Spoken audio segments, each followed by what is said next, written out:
इस डिजास्टर से भरी और रोमांचक कहानी की शुरुआत होती है कुछ मैनेजमेंट ऑफिशियल्स को दिखाते हुए जो बैठकर किसी बात पर डिस्कशन कर रहे थे।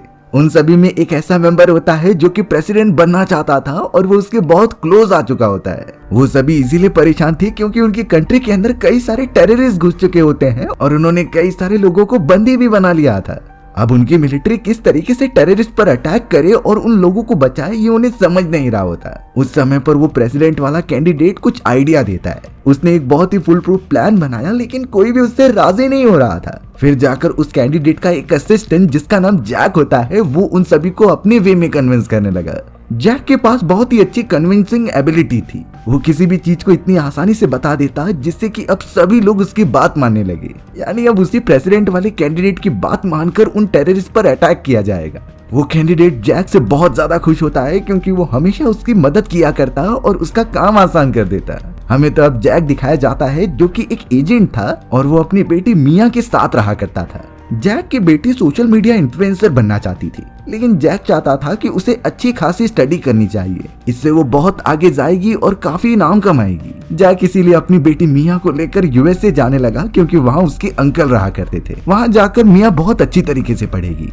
जैक मिया को लेकर तुरंत ही एयरपोर्ट के लिए निकल पड़ता है। अब रास्ते में जब वो फ्यूल भराने के लिए रुका तभी वहाँ पर एक वर्कर बहुत अजीब तरीके से बातें कर रहा था। उसने तो जैक से कह दिया कि हमारे यहाँ कार्ड मशीन काम नहीं कर रही है, तुम हमें कैश दे दो। जैक खुद एक बहुत ही अच्छा एजेंट था तो उसे कुछ शक होने लगता है। वो इतना कहकर चल दिया कि मैं ऑनलाइन ट्रांसफर कर दूंगा तुम्हारे बॉस के अकाउंट में। अब जैसे जैसे वो आगे बढ़ रहे थे तब जैक के रेडियो पर एक न्यूज आती है कि चारों तरफ एक अलग इन्वायरमेंट देखा गया है। बहुत ही जल्द से जल्द चारों तरफ ऐसी फॉग क्रिएट हो जाएगी जिससे कुछ देखना मुश्किल हो जाएगा। पर शायद जैक इस न्यूज पर ज्यादा ध्यान नहीं देता। हमें तो अब एयरपोर्ट के यहाँ पर एक एथलीट दिखाई जाती है जो अपना एक इम्पोर्टेंट मैच खेलने के लिए दूसरी कंट्री जा रही थी। लेकिन प्रॉब्लम ये हो गई कि उस एथलीट का वीजा एक्सपायर होने वाला था और इसी रीजन की वजह से सारे लोगों ने ये डिसाइड किया कि उसे अभी ट्रेवल नहीं करना चाहिए। यानी वो एथलीट अब गुस्सा होकर अपने असिस्टेंट के साथ वापस घर जा सकती है। एयरपोर्ट से बाहर निकलते हुए रास्ते में उसे एक बहुत ही बूढ़ी औरत आकर कुछ पूछने लगी। उसकी बातें एथलीट को बिल्कुल समझ में नहीं आती। फिर जाकर उसका हस्बैंड वहाँ आता है और उस बूढ़ी औरत को लेकर जाता है। बूढ़ी औरत को भूलने की बीमारी थी। अब वो एथलीट अपने असिस्टेंट के साथ बैठकर वहाँ से निकल पड़ती है। रास्ते में वो असिस्टेंट अपनी कार बहुत ही आराम से चला रहा था क्योंकि ब्रिज के ऊपर पूरा फॉग छाया हुआ होता है। उसे कुछ नहीं दिखाई दे रहा था इसीलिए वो रुक रुक कर गाड़ी चलाता है।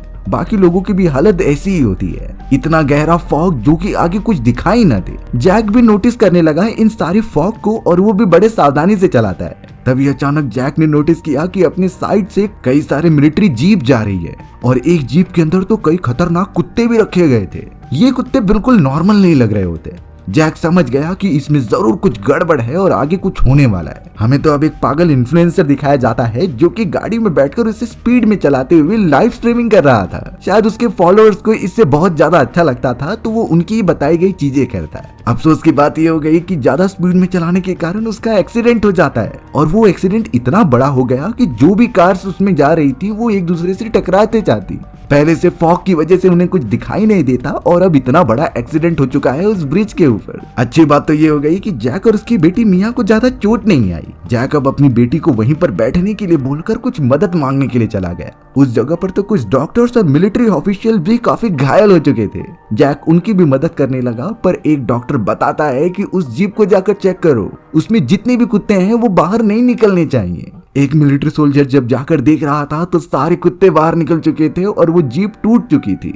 डॉक्टर के कहने से ही साफ पता चलता है कि वो कोई नॉर्मल कुत्ते नहीं थे बल्कि वो बहुत ही खतरनाक हो सकते हैं जो किसी इंसान को भी खत्म कर दें। अब यहाँ पर मिया काफी डरने लगी तो वो कार से बाहर निकलकर अपने फादर जैक को ढूंढती है। धीरे धीरे जैसे वो आगे बढ़ रही थी तभी उसे वो कुत्ता दिखाई दिया। वो कुत्ता बहुत ही ज्यादा एग्रेसिव लग रहा था और ये ऑब्वियसली पिटबुल टाइप का होता है। पिटबुल कितने ज्यादा खतरनाक है ये हम सभी को पता है। वो अजीब सा कुत्ता तो अपना सर बार बार रेलिंग्स में मार रहा था जैसे कि वो एकदम पागल हो चुका हो। मिया कुछ भी ना समझते हुए उस कुत्ते को कुकी खिलाने के लिए आगे बढ़ती है। तभी मिया को उस कुत्ते के ऊपर E9 लिखा हुआ दिखाई दिया। उसे लगा कि E9 शायद इसका नेम हो सकता है तो वो E9 कह के पुकारने लगी और लिटरली वो कुत्ता उसकी तरफ देखकर आगे बढ़ रहा होता है। पर मिया जैसे ही उस कुत्ते के पास जाती तभी वहाँ उसके फादर जैक आ जाते हैं और उसे रोकते हैं क्योंकि ये चीजें पहले से खतरनाक हो सकती थी और ये कुत्ता हम पर हमला भी कर सकता था। मिया को धीरे धीरे साइड लेके जाने पर वो अनजान सा कुत्ता वहाँ से भाग जाता है। जैक को तो सिर्फ अपनी बेटी मिया को लेकर वहाँ से निकलना था, उसे कोई एक्स्ट्रा प्रॉब्लम नहीं चाहिए थी। जैक मदद मांगने के लिए बाकी सोल्जर्स के पास आ जाता है। जैक जब उन 2 सोल्जर्स के पास गया जो डॉक्टर से कमांड ले रहे होते हैं, वो अब अचानक जैक को पकड़कर बंदी बना लेते हैं। जैक ने उनसे कहने लगा कि मैं एक हाई कमांड में काम करता हूँ जिससे कि तुम्हारी नौकरी भी जा सकती है, बट उस जगह पर कंडीशन कुछ अलग ही थी। वो एक डॉक्टर तो अपने कंप्यूटर के ऊपर कुछ अजीब तरीके की कोडिंग कर रहा होता है। जैक ने तुरंत ही उस डॉक्टर से पूछा कि आखिर इस जगह पर क्या चल रहा है, मुझे मेरी बेटी मिया को लेकर यहाँ से जाना ही है। हमें दिखाया जा रहा था कि डॉक्टर के एक एडवांस लैपटॉप के ऊपर कई सारे नंबर्स लिखे हुए होते हैं।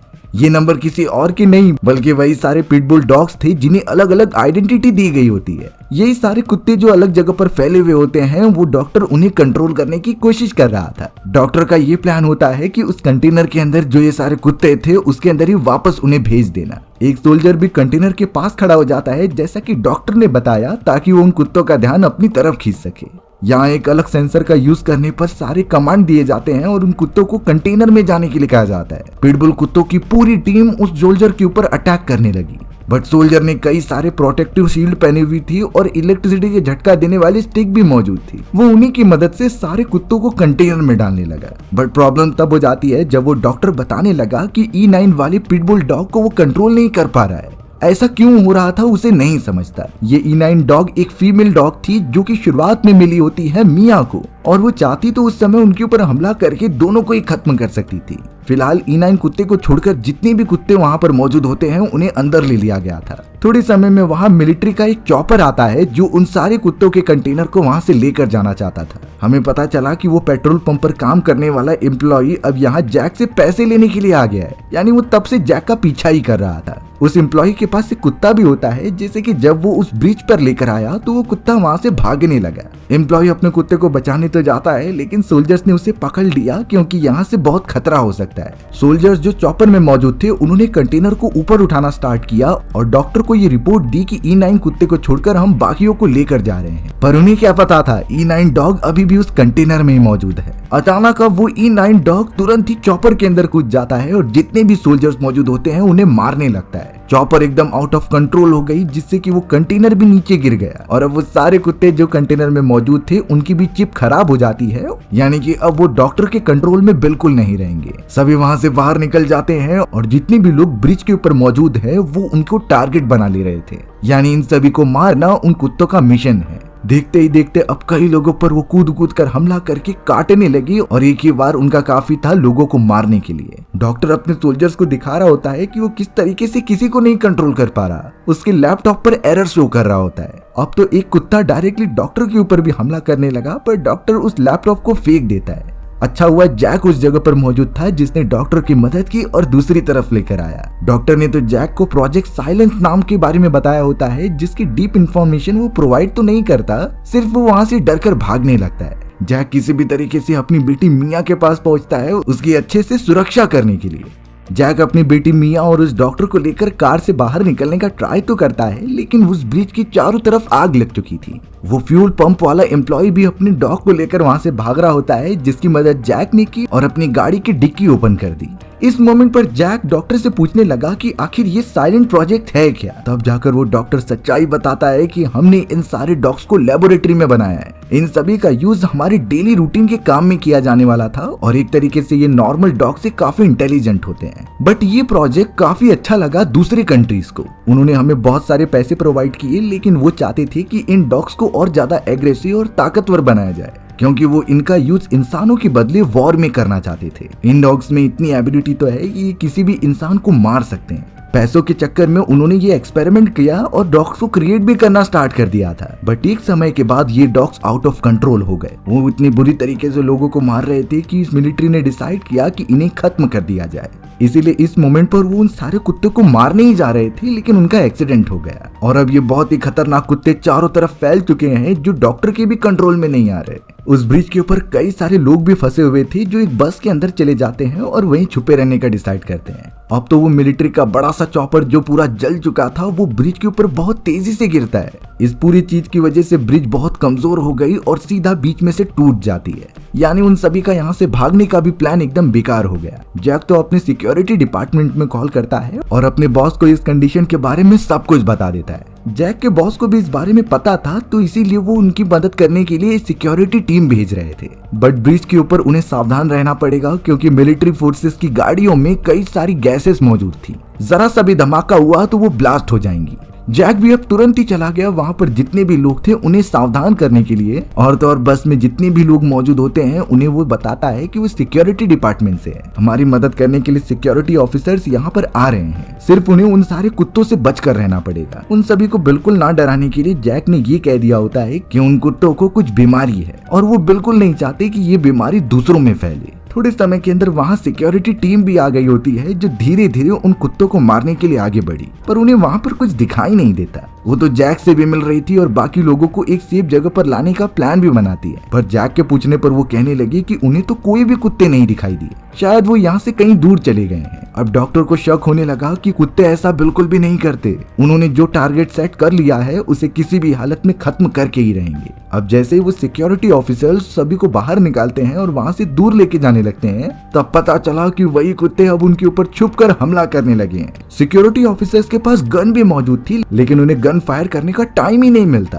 पिटबुल वाले वो खतरनाक डॉग उन इंसानों के गले पर ही काटने के लिए सोचते हैं और ये एक ऐसा हमला था जिससे सामने वाला बिल्कुल भी रिएक्ट ना कर पाए। सभी लोग डरकर वहाँ से भागने लगे थे और जैक अपनी बेटी को बचाने की पूरी कोशिश कर रहा था। जैक सिर्फ अपने बेटे को लेकर एक ऐसी जगह पर चला आता है जहाँ पर बाकी सर्वाइवर्स भी मौजूद थे। वो सभी बहुत ज्यादा डरे हुए होते हैं क्योंकि वो खतरनाक कुत्ते कभी भी यहाँ आ सकते हैं। उन्हें किसी भी हालत में वहां से निकलकर एक सेफ बस के अंदर जाना ही होगा। अब यहाँ पर उन सभी लोगों को प्रोजेक्ट साइलेंस के बारे में पता चल गया होता है कि वो कुत्ते कितने खतरनाक हैं। डॉक्टर एक और बात बता रहा था कि E9 जो फीमेल डॉग है उसके बच्चों को उसके ही आंखों के सामने मार दिया गया। ये सिर्फ और सिर्फ उनका गुस्सा बढ़ाने के लिए किया गया होता है और इसी से ही वो इंसानों से नफरत करने लगे। आज समय ऐसा आ गया है कि अगर उन कुत्ते को जरा भी इंसान दिखाई देंगे तो वो उन्हें मार देंगे। जैक और उसके सभी साथी हाथ में मशाल लेकर आगे बढ़ने लगे होते हैं और वो अपने बॉस से बात कर रहा था और वो अपने बॉस को बता रहा था कि हम ईस्ट की डायरेक्शन में जा रहे हैं जहाँ पर तुम अपने मिलिट्री फोर्सेस को भेज दो। अगर हमारे पीछे वो कुत्ते पड़ेंगे तो तुम उन्हें गोली मार देना। जैक का बॉस अब बहुत परेशान हो गया था क्योंकि अगर वो ऐसा करेगा तो वहाँ पर बहुत सारे मीडिया ऑफिशियल्स होंगे जो ये कवर कर सकते थे